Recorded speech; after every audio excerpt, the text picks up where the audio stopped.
On m'a appris l'histoire à l'envers et j'ai dû découvrir moi-même que l'Afrique avait ses Spartacus de l'esclavage atlantique, disait Abdoulaye Wade.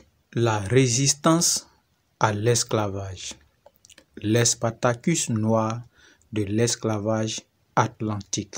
La résistance à l'esclavage atlantique. L'esclavage, première agression contre l'Afrique, n'est pas une spécificité des peuples noirs. L'esclavage domestique existait en Afrique, mais aussi à Rome, en Grèce, même dans l'ancienne Égypte, à Soumer et en Mésopotamie. Le mot esclave viendrait plutôt de Slavus, parce que Grèce et Romains faisaient le commerce des slaves. Mais l'esclavage moderne en tant qu'entreprise mercantiliste systématique aux fins de production marchande est une spécificité de la race noire qui a eu à le subir pendant 3 siècles. En ce sens, il peut être considéré comme la plus grande agression contre l'Afrique et les peuples noirs. Cet esclavage est né avec l'expansion maritime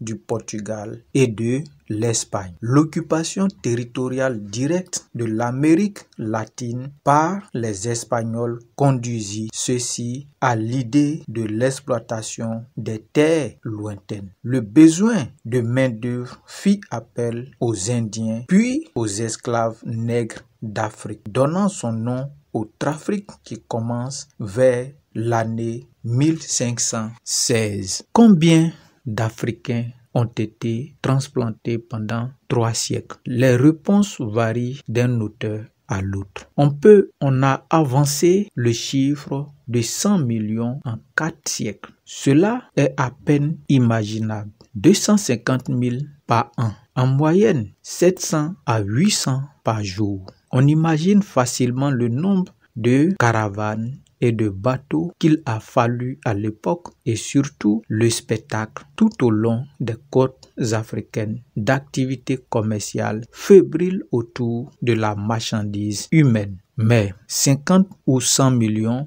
peu importe l'exactitude du chiffre, l'esclavage a décimé l'Afrique. Du Sénégal à l'Angola, on peut voir encore aujourd'hui les forts de surveillance des ports d'attache des bateaux négriers, parfois intacts. Les maisons de maître comme à Gorée au Sénégal, avec des caves où s'entassaient les esclaves enchaînés aux piliers et à des crochets fixés au mur. La cave s'ouvrant par une porte étroite et donnant accès direct aux embarcations. La fin de la guerre de sécession en 1865, avec l'abolition de l'esclavage, a libéré les esclaves. Ceux-ci, pendant la guerre de sécession, s'engageaient aux côtés des Nordiques contre les esclavagistes du Sud. La Convention de Genève du 25 septembre 1926 et la Déclaration universelle des droits de l'homme du 10 décembre 1945 sont venues sceller le consensus universel sur l'abolition. Notre propos est moins de retracer une histoire sur laquelle existe d'ailleurs une volumineuse documentation. Même si les questions essentielles ont été ignorées ou escamotées, que d'évoquer des aspects jusqu'ici occultés et délibérément laissés de côté. On apprend à nos enfants tout sur les courants abolitionnistes sans jamais leur parler de la résistance permanente opposée à l'esclavage par les peuples d'Afrique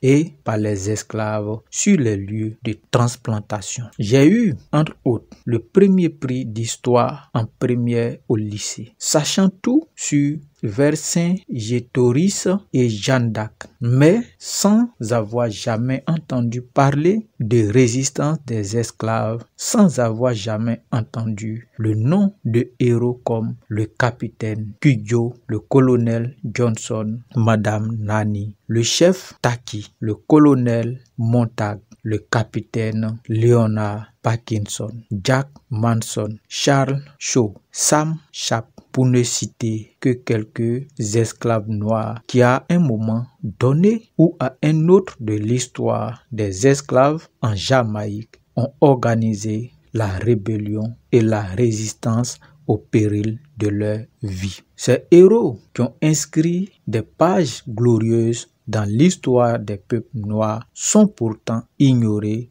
de ces peuples alors qu'ils méritent d'ample monographie. Ce n'est pas par hasard si nous nous référons avant tout à la Jamaïque, car ici, de nombreux chercheurs noirs comme Richard Hart et John Hope Franklin ont déchiffré le terrain et contribué largement aux recherches sur la résistance noire à l'esclavage. Et nous leur empruntons pour illustrer notre propos les quelques faits de résistance dont il va être question ci-après. Les Espagnols ont commencé à s'établir en Jamaïque en 1509. Pendant tout le XVIe siècle et jusqu'au début de la guerre de possession hispano-anglaise en 1755, soit pendant près d'un siècle et demi, il n'a pas été pratiquement possible de stabiliser les esclaves.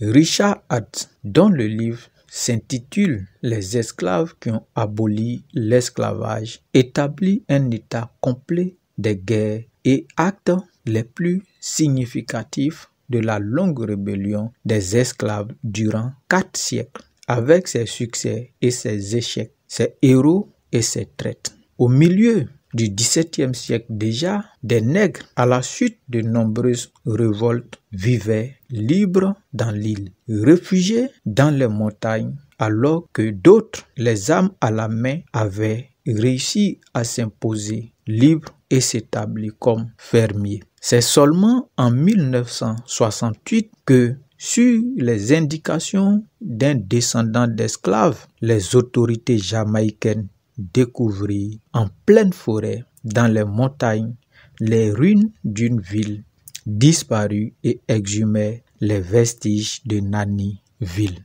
du nom d'une héroïne esclave, Nani, surnommée l'invulnérable, organisatrice de la résistance pendant la première guerre des Marrons. Les faits de la guerre rappelés dans les témoignages des officiers anglais et son nom sont restés dans la légende. Aujourd'hui, l'image a pris une dimension historique, d'autant que les conditions de sa disparition au cours des combats de 1732 sont restées obscures. La Jamaïque l'a déclarée héroïne nationale en 1975. Pendant cette première guerre des Marrons, s'illustra le capitaine Cudjoe, qui dirigea une véritable armée de libération et obtint la signature d'une paix reconnaissant la liberté aux esclaves le 23 mars 1739. À l'époque, les esclaves avaient réussi à installer des communautés libres dirigées par des chefs qui avaient conservé leurs coutumes et leurs noms africains. Le capitaine Akompong, le capitaine Kofi, le capitaine Kwako, etc. Les chercheurs jamaïcains nous ont aussi livré le nom de Taki, largement cité dans les écrits de l'historien planteur Édouard Long, chef d'une tribu de Guinée. Taki, aussitôt arrivé en Jamaïque, organisa la révolte de 1760 en engageant et en dirigeant la guerre qui porte son nom. En 1831, la remise en cause du traité de 1739 qui reconnaissait la liberté aux esclaves marrons entraîna de nombreuses révoltes dirigées par des chefs restés célèbres, le colonel Montague et Charles Shaw. La guerre culmine lorsque les Marrons, grâce à l'encadrement du colonel Johnson et surtout de Sam Sharp, furent plus de 20 000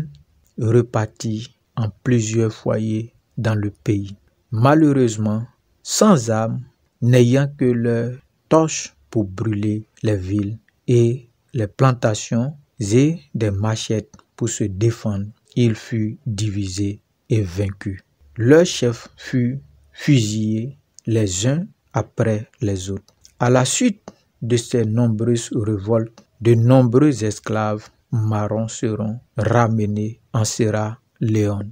Nous aurions pu suivre le mouvement jusqu'en Haïti, Saint-Domingue, avec Toussaint Louverture, qui, au terme d'une révolution victorieuse, obtint de la France l'indépendance de son pays, qu'il organisa en État avant d'être vaincu par Napoléon et transféré en France au fort de Joux, dans le Jura, à quelques heures de Paris, que je recommande de visiter. Une liste du même type aurait pu être établie en Guyane, où la révolte des Bûches Négros de Djouka a conduit les Hollandais à admettre leur droit à l'indépendance en 1772, jusqu'à la défaite infligée par une armée plus nombreuse et mieux équipée. Notons que des Blancs, tels que le missionnaire John Smith, ont parfois pris fait et cause pour les nègres, ce qui leur valut d'être jetés en prison pour le reste de leur vie, ou plus simplement pendus. Pour ce qui est de l'Amérique centrale et du Sud, l'historien John Hope Franklin nous fournit sur la résistance des esclaves de précieuses informations. Au fur et à mesure des arrivages, les Africains sont disséminés à travers l'Amérique centrale et l'Amérique du Sud. La Nouvelle-Grenade, qui occupait les territoires actuels de Panama, de la Colombie, du Venezuela et de l'Équateur, en reçut le plus grand nombre. Le Mexique, la Bolivie, le Pérou et surtout le Brésil connut de grandes concentrations. Ici encore, les révoltes seront permanentes et seront menées avec succès jusqu'au jour où les esclavagistes, disposant de moyens plus importants, réduiront les résistances. En 1550, la ville de Santa Maria en Colombie fut prise par les esclaves qui proclamaient la royauté avec un chef. Au Brésil, les esclaves réussirent à fonder l'État noir indépendant de Palmares qui, de 1630 à 1667, disposait d'une organisation politique, administrative et économique qui n'avait rien à envier aux autres États. De victoire en défaite, de défaite en victoire, les anciens esclaves créeront successivement 3 républiques jusqu'en 1696, date à laquelle il fut vaincu. La résistance de Sapu Tche n'est pas moins célèbre. John Hope Franklin nous apprend même qu'en 1772, les Noirs de Sao Tomé, du Brésil et de San José s'allieront avec les Indiens contre les Blancs. La province de Bahia sera secouée par des révoltes en 1807, 1809, 1813 et 1816. Le massacre fut sans précédent, car les esclaves préféraient mourir plutôt que d'être capturés. Leur bravoure était telle que les chefs qui étaient pris bénéficiaient de l'honneur militaire d'être fusillés comme des soldats. On ne peut pas ne pas évoquer ici la révolte des Noirs musulmans qui, de 1807 à 1835, se battirent pour leur liberté, mais aussi pour la propagation de l'islam au Brésil. Le cas de la résistance nègre aux États-Unis à lui seul mériterait de larges développements. Citons la Virginie qui adopta un code féroce en 1694 pour réprimer les révoltes. Le Maryland avec la violente révolte et l'assassinat des maîtres en 1694, les Carolines et la Géorgie. Un peu partout, des révoltes éclatèrent avec plus ou moins de succès jusqu'à l'abolition de l'esclavage en 1865. Après l'abolition, la route des Africains américains pour leur émancipation a été une lutte multiforme, complexe, opiniâtre, et on peut dire qu'une première période de désespoir correspondant à l'époque de la ségrégation dure, reflétée d'ailleurs par la littérature noire, a été suivie par des périodes de violence ou d'accalmie. Puis, ce fut la décennie des combats de rue qui commença en 1960.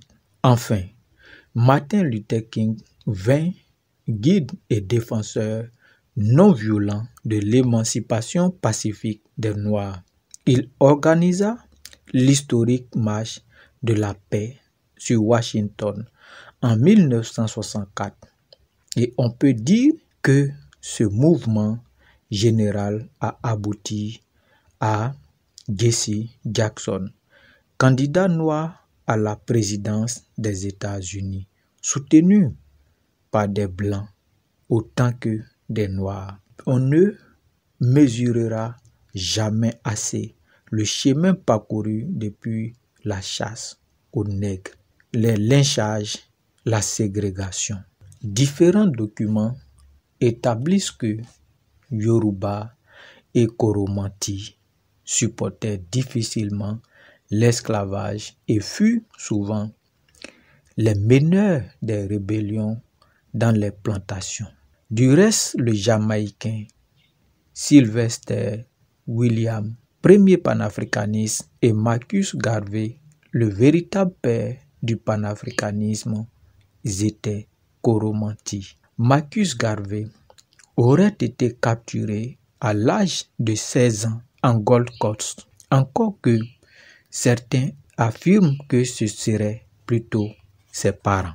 Des études ont été faites sur l'effet de l'utilisation de la main-d'œuvre de transplantation sur les économies sud- et nord-américaines, alors que l'impact de l'esclavage sur l'Afrique n'a été que superficiellement abordé jusqu'ici. Alors qu'au départ, le commerce portait sur les individus jeunes et fort susceptibles d'être mis en service immédiatement.